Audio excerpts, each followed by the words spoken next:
Мына сиз лидерлердин бири болгон Бир Бол партиясы күзгү парламенттик шайлоого даярдык көрүп жатканы белгилүү. Ушул өнөктүктө эмнеге үмүт артып турат? Башкача айтканда, сиздерде кандай ресурска, кандай идеяга жана кимдерге таянып барайын деп атат бул шайлоого? Негизги максат бүгүнкү күндө реформаларды алгылыктуу жакшы жүрбөй аткандыктан ушундай аябай бир союз мезгилинен бери кайталанып келаткан эле ушул система өзгөрбөгөндүктөн ушундай бүгүнкү күндө бир болотодон чыга албаган мезгил болуп атат. Ошого бир моюнга жоопкерчиликти алып бир жакшы күч чыга албай аткан мезгил, ошону мезгил талап кылып турат, эл коомчулукта ушуну күтүп турган мезгил, биз ошону моюнга алабыз деген максат ой менен келет. Бул чоң шайлоого Бир Болдун биринчи жолку катышыгы болот, ошондой да. Бир Бол партия катары. Анан негизи акча өтө көп акча талап кылынары турган нерсе. Ага жараша тизме дагы ошого жараша түзүлөрү дагы турган нерсе. Ошондой болсо дагы акчасы жок, бирок ошондой билим деңгээли, кесипкөйлүгү жогору турган адамдар болсо, кимисине артыкчылык бересиңер? Албетте биз ар бүт жагын ойлонуп атабыз. Жалпысынан жаңы жаштарды мындай сиз айткандай бүт багажы бар, интеллект бүт жагынан келишкен жаш жигит улан кыздарыбызды тартканга аракет кылып атабыз. Ошол эле мезгилде мурда иштеп кеткен, өзүнүн мамлекетке өзүнүн кызматын өтөгөн, таза иштеген жалпы ушундай жарандар менен, ушундай кандидаттар менен иш жүргүзүп атабыз. Акчага акча деген сөзсүз каласыңар. Сөзсүз бул акча деген экинчи маселе, бирок ал акчасыз бул жумуш жылбашын моюнга алышыбыз керек. Акча болбойт деген бул болбогон сөз. Бардыгы ошондой сөздөрдү сүйлөй беришет. Негизинен акча бул ошол реклама, ошол бир личностти чыгара турган бул бүгүнкү күндө бүт каражаттар, өзүңүздөр байкап тургандай эле пиар компаниялар, бүт телевидение, бүт ар бир газетке материал чыккан, бул бардыгы бир тыйым менен сопровождение болот. Ошондуктан акча сөзсүз каралышы керек. Азыркы бийликке, президент баштаган бийликке жакыныраак, ичара жеңишинен сүйлөшүүлөр болуп жүрөт. Керек болсо жасалма оппозиция катары дагы Бир Бол чыгышы мүмкүн деген пикирлер айтылды. Эми ар түрдүү президент менен жолугушуп турасызбы? Ар түрдүү маселелер болот. Негизинен ар түрдүү сөз болуп атат. Жолу мындай проект деген бир эле Бир Бол эмес, бүгүнкү күндө партиялардын бардыгы эле проект деген сөзү жүргүзүп атпайбы. Ошол эле өнүгүүгө, замандашка, бүтүн Кыргызстанга, эмгекке, Бир Болго дагы кайсы партия чыгып атат бүгүнкү көзгө көрүнгөн. Бардыгын ушундай оппоненттер бири-бирибизди эле айтып атабыз да. Долбоор. Биз айтып атабыз тигилерди, алар айтып атат, бизди айтып атат. Ушинтип эле элдин башына айландырып, оппоненттер өзүбүз менен өзүбүз эле чабышып ушундай коомчулукта ушундай көз караш түзүлүп калды да. Өзүңүздөн алып деп сурашпайсызбы? Көз караш түзүлүп калды негизинен. Бирок партия деген негизинен ар бир партия өзүнүн максаты болуш керек. Бийликке жетебиз, жоопкерчиликти алабыз. Биз ушул бүгүнкү кризистен чыгарабыз. Биз эч ким менен бир мындай сговор башка нерсеге барбайбыз. Биз жоопкерчиликти алабыз деген партияга эл ишенет да. Биздин позициябыз ошондой. Биз келечекте биздин арабыздан боло турган, спикер боло турган кишилер, премьер боло турган, и президентке кое турган, и бийликти, жоопкерчиликти бардыгын мойнубузга өзүбүз алабыз деген максат менен кетип атабыз. Конституциялык реформа боюнча дагы азыр катуу сөз жүрүп атат. Сиз парламенттик системаны бекемдейбиз деп жатасыз. Сунушталган долбоорго канааттанып турасызбы? Ушул парламент системаны бекемдейби? Мен оюмча биздин эгемендикти алгандан бери конституцияны өзгөртүү көп жолу, 5-6 жолу өзгөртүү. Ар бир өзгөртүү аз бир болгон бул бийлик өзүнүн рычагын, өзүнүн эмесин күчтөндүргөнгө гана аракет кылган өзгөрүүлөр болуп атат тилекке каршы. Негизинен андай болбош керек. Негизинен жалпы коомчулук жашоонун, элдин жашоосуна мүмкүнчүлүк берген багыттарды караш керек. А бизде тескерисинче ошол рычагдар бүгүнкү деле ошол биз парламенттик башкарууга кеткенибизди дагы деле мойнубузга албай, ушу президенттиктен чыга албай жатабыз. Ошол эле жака дагы ушундай рычагдарды колдонгонго аракет кылып атабыз. Азыркы кезде дагы президенттин бийлигин бекемдөөгө аракет жасап атат. Бекемдөөгө аракет болуп аткан жүрүш. Сиз моюнга алсаңыз керек, Бир Бол азыр жаш, күчтөн элек али баягы терең тажрыйбасы, таржымал терең узак эмес. Ошондуктан күчү жетеби же кандайдыр башка партиялар менен тилектеш партиялар барбы? Ошолор менен аракеттенип бир биригүү максаттары барбы? Эгер болсо кимдер менен санаалашсыңар? акыркы списокты бергенге чейин бул процесс жүрө берет негизинен. Сүйлөшүүлөр, башка күчтөр менен кандай бар, бирок биз өзүбүз коюп атабыз, өзгө тапшырма коебуз. Биз бир бол менен барабыз.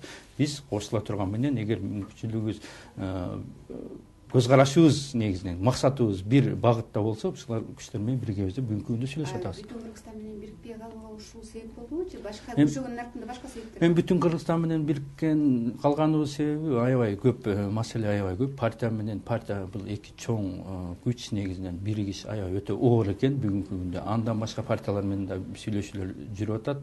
Биригүү аябай оорго туруп атат. Бүтүн Кыргызстан менен дагы маселелер аябай көп болду. Бирикпей калды. Бир эле маселе эмес, ал жерде көп маселелер бар негизинен. Алтынбек мырза, сиз муну айтып атасыз, партиянын катарына жаштарды, мындай репутациясы булганбаган адамдарды тартабыз деп атасыз да. Сиздин жаш күч деген ушул спорттук клубтардын мүчөсү бар, бир Замир Сыргабаев деген, анан ал Ош аэропортунда баягы ири суммада акчалар тонолгондо, тонолсо бир өзбектердин акчасы тонолуптур деген адамдар бар да. Анын иниси ушул ишке аралашканы айтылган. Ушундай адамдар менен партия аброй табат деп ойлойсузбу? Эми негизинен жаш күч деген спорт клубду түптөлгөнүнө негизинен 20 жылга жакын болуп атат бул спорт клуб. Спорт негизи жакшы нерсе. Спорттон бул жамандык издеген негизи туура эмес.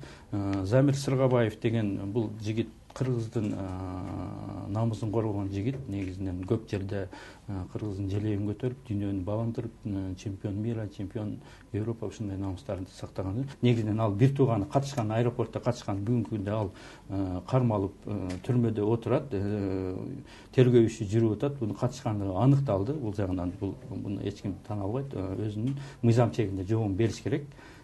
Бул эми брат бир тууган жооп бербей турган, негизи жооп бербеш керек. Бирок тиги жигиттин Замирден берген интервьюсу менимче аябай туура эмес болгон, туура эмес интервью берип алган. Ошол мезгилде камалганын эртеси берип атат. Мен аны сүйлөштүм. Бул ошол интервьюсу ошо кандай адам экенин мүнөздөп жатпайбы сизге? Өзүнүн деңгээлин көрсөтүп койду. Канчалык болбосо буну тааныш кыйын. Бул эми өттү, бул болгон нерсе, буну эч кандай бундан актан бизге пайда. Сиздин катарыңызда калып атабы бул адамдар? Бул бүгүнкү күндө Кызылкаяда Гор кеңешинин депутаты 2 жолку. Бул биздин ички иштер министрлигинин расмий немесинде кылмыштуу топтун мүчөсү деп жана айтылган адамдардын бири да. Бизде мына ички иштер министри Абдулда Суранчиев депутаттардын алдында тизмесин бергенде ушул ысымдар айтылган. Ооба, айтылган. Бул жалпы бүгүнкү күндө андай толтура спортсмендерди бүгүнкү күндө криминалдык мүчө деп МВДнын справкасына аябай көп. Жогорку кеңеште дагы мүчөлөрү бар. Депутаттардын арасында дагы рай кеңеш, гор кеңештерде мүчөлөр мындай деп айтып жүрүшөт. Бирок бул дагы экинчи маселе, буну дагы эми сот менен аныкташ керек. Негизи Баткен, Ош аймагында сиздин жана эрежесиз Муштар сыяктуу бир спорттун күч оюндарынын түрлөрү боюнча машыккан командаларыңыз бар деген сөз жүрөт да элдин арасында. Алар керек болсо 500дөн ашык деп айтылып келатат да. Чынбы? Бул негизинен чын.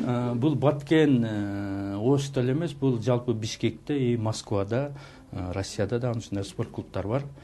Булар илгертен мурдатан түптөлүп калган. Буларга мен өзүм жардам берип жүрөм. Биздин мына жалпы молодежь бүгүнкү күндө бүт жалпы жакта өзүнүн чоң ийгиликтерин көрсөтөт спорттон. Ошол жигиттердин арасында бүт салымды кошуп жардам берип жүрөбүз. Бул деген 500дөн эмес, андан да көп. Чындыгында спорт аябай бир неме, адамды өнүктүрүү үчүн, башчылык үчүн абдан бир пайдалуу, керектүү нерсе. Бирок саясатчылар ошол топтолгон уюшкан балдарды саясий максатта колдонуп, ото жерден булардын образы бузулуп, терс бир неме пайда болот. Тилекке каршы ушундай болуп атат.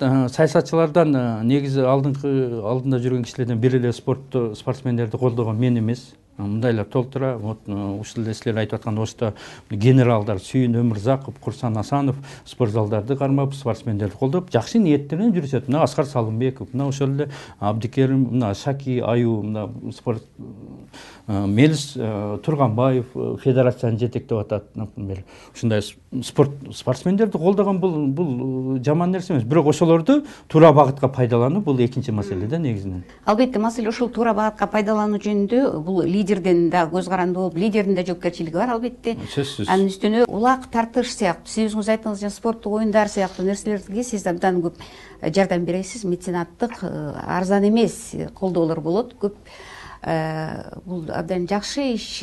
Бирок менде суроо туулуп атат да, ошо каражат булактары кайдан келет болду кийин ушунча расходторго, чыгымдарга деп. Каражат булактары эми көп түгүрсө көл болот дейт. Жалпы менин тегерегимде көп ишкерлер негизинен мурда мен ушул ишкер бизнесте жүрүп депутат болуп келгенмин. Ошол эле иштеп аткан жумуштарым бүгүнкү күндө башка иңилерим, башка досторум жүргүзүп атышат.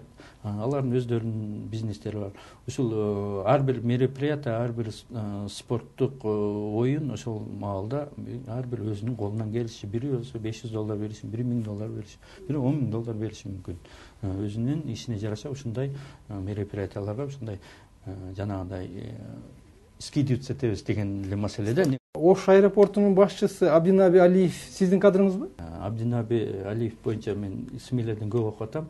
Бул экөөбүз бир айылданбыз. Кошуна айылдан окатын, менин жанымдагы айылдан. Мамиле илгертен бери жакшы. Финпалисте иштеген, көп жерде иштеген. Бул менин өтө мындай бүгүнкү күндө ага инилик мамиле бар. Бүгүн аэропорт начальниги болуп иштеп атат. Эми ушуну улам бүгүн саясатты байлап, мен бүгүн менин кадрым аэропорт бүт меники толгон, Алтынбектин кадры. Фракция турган болсо, ушулар мага кантип берип койсун ушундай чоң нерселерди.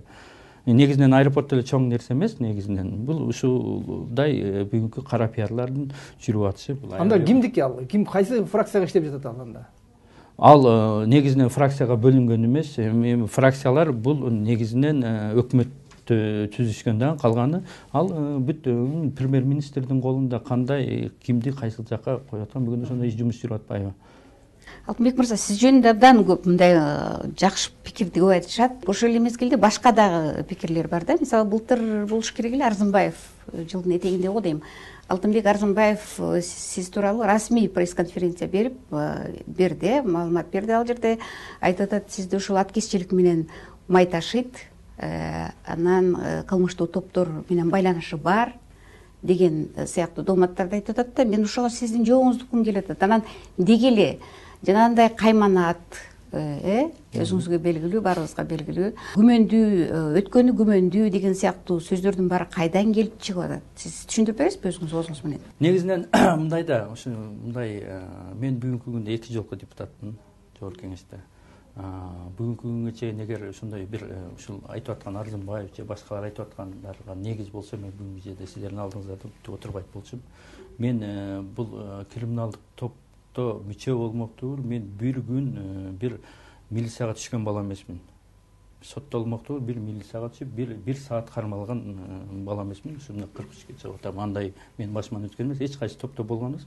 Эми жалпы негизи спортивный мир менен жанагы криминальный мир деген эки бөлөк да, эки бөлөк түшүнүк да. Буну аралаштырышып, көп аралаштырды. Бирок көп учурда бири-бирин ассоциация катары кабыл алып атат. Ушул спортсмендерди көп криминалдар колдонуп атат, спортсмендерди көбүрөөк саясатчылар колдонуп, ушул жерде мындай аралашуу болуп кетип атат. Эми албетте спортсмендер булар өзүнүн күн бербеген, өзүнүн талабын талап кылган мындай күчтүү инсандар болот. Ошон үчүн мен дагы ошентип дайым кимди кайсыл бир мезгилдерде, бир жерлерде таарынткан болушу мүмкүн. Турмуштагы нерсе ушундай нерселер болуп. Камчыбек Ташиевди мүмкүн ушундай нерселер болуп. Чоңмуштум деген сөз ушундай чыкты го сизге. Мынтип кайманаттарды, бул кайманатым менин негизими бул мага жалпы өзүм кичинемде эле коюлган ат негизиненчи. Эми мүнөзүмө жараша коюлса керек. Мына кумтөрдү сиздердин азыркы парламент чечпеши анык болуп калды да. Сиз жеке өзүңүз муну чечүүнүн кандай жолун көрүп турасыз? Бүгүнкү күндө бул улутташтыруу деген бул авантура. Мен түшүнөм, бул жалпы биздин башыбызды айландырып, улутташтырууга алып барып туруп, ушул бүгүн Кентерагот кайра улутташтырса мамлекет.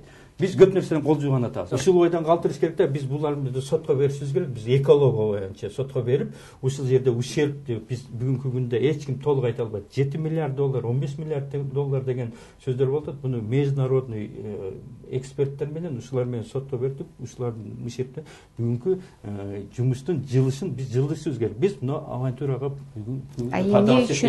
эмне үчүн өкмөт сотко бере албай атат? Эмне тоскоол болуп атат экология боюнча? себеп дегенде булар ызгоорго барып алып атышат. Бүгүнкү күндө ушундай аябай табышмактуу нерселер көп да, биз билбеген. Вечерний Бишкек ошол Эркин Мамбеталиевди айыптап чыкты да, ушу президенттин телохранители мына чоң кылмыштуу топтун немеси деп. Вечерний Бишкек парламентке кайрылды. Биз кайсы соттун чечимин аткарабыз? Криминал мынтип атат деп. Депутаттар сиздерден болсо дем чыкпайт же үн чыкпайт.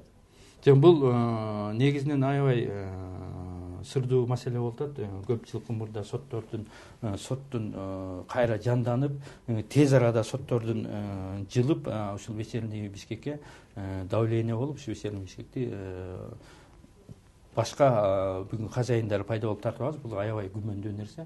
Бул өтө туура эмес. Парламент эмне үчүн баа бергенден тайсалдап отурат дейм да?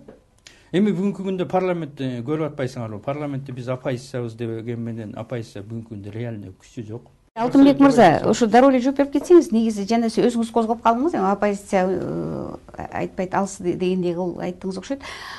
Эмне үчүн оппозиция алсыз Кыргызстанда же бардыгы жайындабы?